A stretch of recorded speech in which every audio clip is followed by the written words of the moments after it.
Nato, hello everyone. Quick follow-up from last week. So, some more interesting learning and more of a couple of things that you got to learn, Nathan, with extra research around lending and approvals.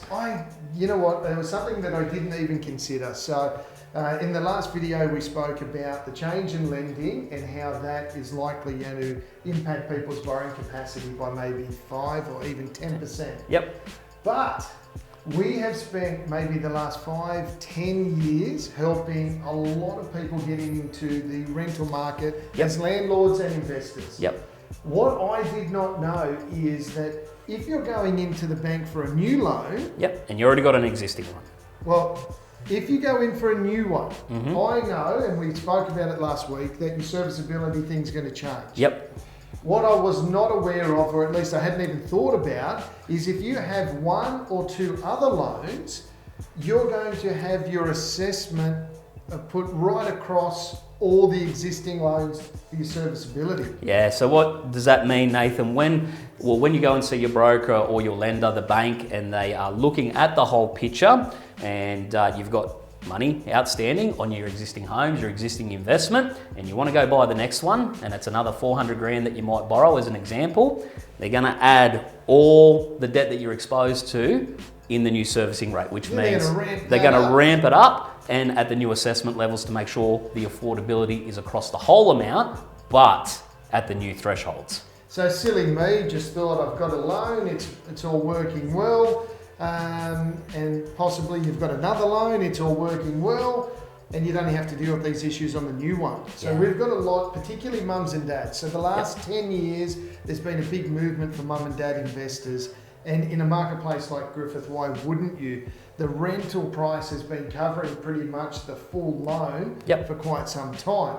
However, now that I'm aware, my big concern is we actually have a lot of those mum and dads now wanting to upgrade their existing home into a new one. And we also know a hell of a lot of people have bought land that is coming off the plan, getting ready for title. I think stage 2 Clifton Gardens is settling today and tomorrow. Yep. So we've got a lot of mums and dads in that group who had hoped to maybe keep the existing home. Now you really need to go in to see your lender and find out what your new position is. Your situation might not have changed, but thank you to APRA and the government. The policies have. So I thought that was really interesting. All right, let's move into the buying space. Yep. Okay, with what's happening with these new pre-approvals, I know a lot of people have a real fear about trying to secure a home now before their pre-approval expires and they need to reapply. So, what we can do to help you out there, and I can't talk for any of the other agencies or anyone else that you're dealing with, but we can help you move an auction forward. That's right. So what that means is, in this marketplace, which we've seen a great marketplace for selling homes and competition from buyers, is the idea of stopping the auction is not real, but if you're looking at those timelines where your money is approved up to, and obviously just the timeline of Christmas coming up, then there are things that could possibly help you as a buyer be able to get ready to buy the home that you want or be ready in that moment. And we've got a simple function, and that is about talking to your agent with offers before the auction date. Yeah, look, one of the biggest or most common questions we get at an open for inspection is, can I make an offer on this property? It's auction, but can I make an offer? You don't need my permission. You don't need any real estate agent's permission. In actual fact, if you're making an offer to a real estate agent, we have an obligation to pass that on to the vendor or the seller of the property. So do not feel with sole property agents that you need to ask our permission. We've actually made it really easy. You'll see a pop-up just beside Angelo now, and that is our make an offer button. It's on our website and it's available on all our properties for sale. And one other thing too, it's not just on the website. If you're attending the open inspections, we've got the QR codes ready to go too. That's it. You'll see it on the QR code, and we've actually got the link embedded in our digital brochures. So we chatted about digital brochures last week as well, but There is so much information in there. One of the links provided is I'd like to make an offer, and that will provide us in writing where you're sitting with pricing, what your terms and conditions are, and it will start the conversation. However, one big mistake, and Angelo just mentioned it at the beginning, was you cannot stop an auction. That terminology is what we used to use. Yep. It is just not a thing now.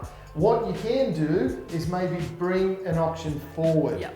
If you're ready to go and you don't want to miss out, well then why not try to influence the outcome yourself? Yeah. And we've seen that happen just recently. We had an auction go to, or a property that was listed for auction.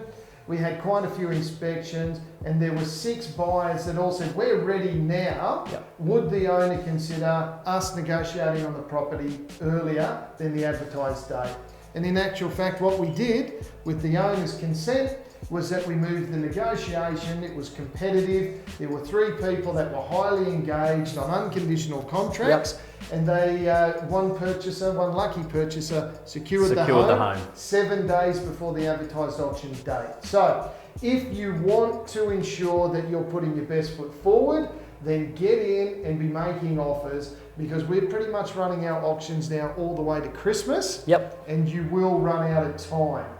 So the fear of missing out is going to be a big factor. Yep. The fear of your pre-approval dropping $20,000, $30,000, $50,000. Yep. So if you can't find what you're looking for now at your maximum, 2022 could be quite difficult. That's right. And again, Nathan is touching on that change in the lending, reapplying in the new year could mean that your budget potentially drops, which obviously means you might not be able to buy the house that you can today. That's it, exactly.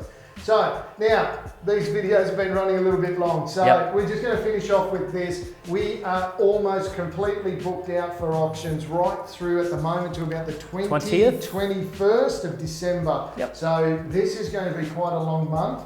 However, if you haven't, let me go backwards. If you are thinking about making a move and you haven't started that process, I encourage you to really get organised now. There's a couple of weeks delay for your legals. Yep. There typically is a week or 2 delay for getting your marketing and everything organised. So we are now almost halfway through November. You wouldn't be kicking off until December. Yep. And there's realistically only 3 weeks available in that month. So what I suggest to you is, if you are wanting to make a move, then let's get talking now. Let's build a plan, build a strategy. Yes. It is likely that you will be into 2022, but what you've got to factor in is the banks and the legals. Okay, so your solicitors and conveyancers, they're going to be having a decent break.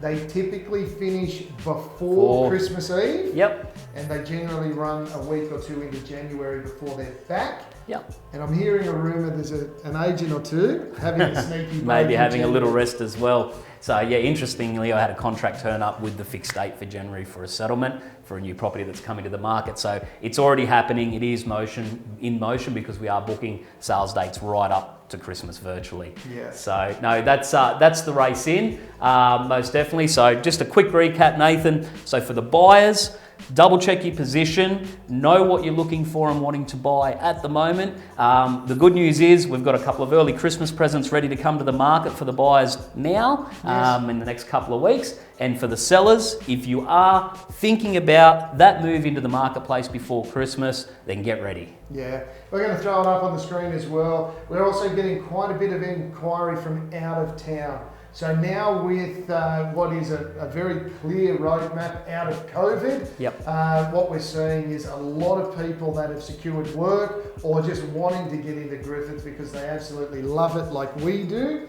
Those inquiries now are ramping up.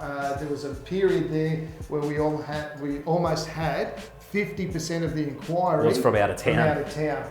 However, on the flip side, hence why there's a few properties about to pop up, is we're also seeing those people that have been caught in Griffith for a little bit longer than they intended. They're all now making those plans getting ready to relocate. go. So we're pretty excited for the next couple of weeks ahead. We know there's going to be plenty happening. So There is. We'll catch you on the next video. See you later.